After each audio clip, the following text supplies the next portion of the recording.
And it was back down to sort of, as Tom had explained, an unadopted sphere of influence by LAFCO, which made more sense and sort of mirrors more closely what other places have done and where mostly growth may or may not transpire. But we've backed out of that back to zip code, and the reason is the data that the county gets from the state is literally millions of lines of data. For our office to break out where each business, where the sales tax is getting collected, took two different software systems. We first imported it into Excel and changed it from text format into Excel, and then we dumped it into Access, which can read a lot more data, and then we stripped out zip codes and broke it out, so took out, because they give you the data from all 58 counties, not just from yours. So you get the entire state's information, which is more than 4 million lines of information. And I don't know that you have staff to be able to do all that. So in order to do that on a way that makes it simple and more user-friendly, it is easier to do it by zip code because you can simply parse by zip code.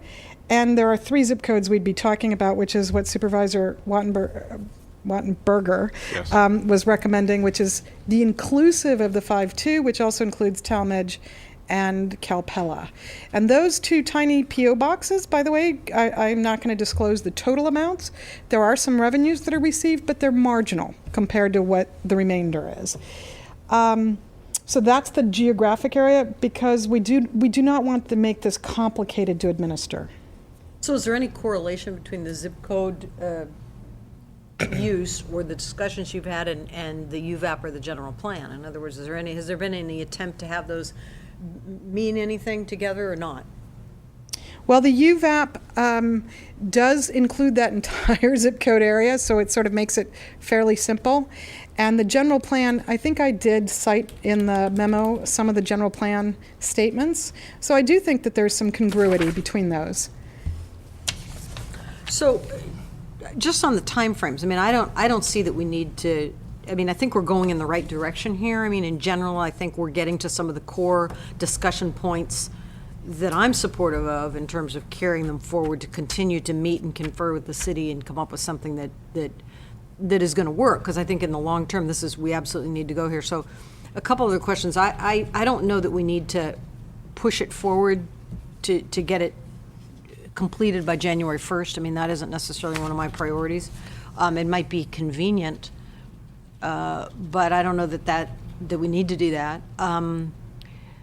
Because it seems like there's still a host of things that do still need to be addressed. I mean, your list, the one I talked about, the geographic area of concern, is only one of about 7, I think, that are here, or 8, that all seem to you need to come to agreement with to create the document. And there are a number of them that are pretty diverse.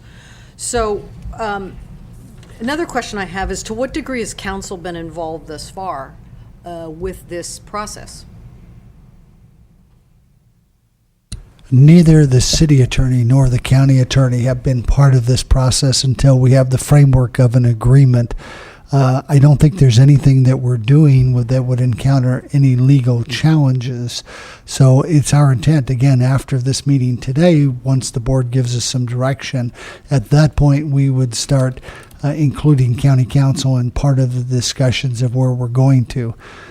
There is a practical reality, and that relates to the membership of the group. I mean, we've talked about the January 1st deadline as far as the ease of how we would administer it, but there are certain parties that will change that have been having discussions with the various parties that if we go beyond a January 1st date, then I think realistically we'll have to bring some new players in and educate them and go forward. So I think if we don't move forward today with some direction, then I have a concern that if the board doesn't have consensus, that we're going to have to wait for direction from the new players that take place on both sides of the fence, both in the city council and the board, come January 1st.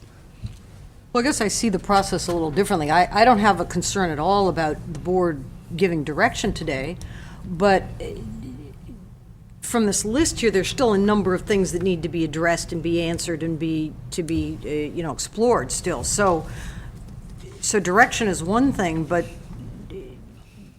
I wouldn't want to see it be rushed because the players might change. I mean, I think this is a very core, good governmental concept that most entities recognize it as such. And so I don't have a concern that if we don't have it wrapped up by January 1st, that it isn't going forward. My other concern too is that we need to get council involved with not just some of the discussions, but all of the discussions. I think it's very important with something as far-reaching as the far-reaching impacts as this, is that we really need to get council involved on, looking at it with a different set of eyes and a different set of priorities. So that would be one input that I would give, in addition to not so concerned about the time frame. General concept, good. I think it's really good that we've had a consultant involved to sort of bring a professional component to the discussion and to help both bodies keep going forward. So I appreciate that. The other thing is I'd like more of a discussion now, perhaps, on what are the various ways of this conceptually. You talked about this being a precursor to the annexation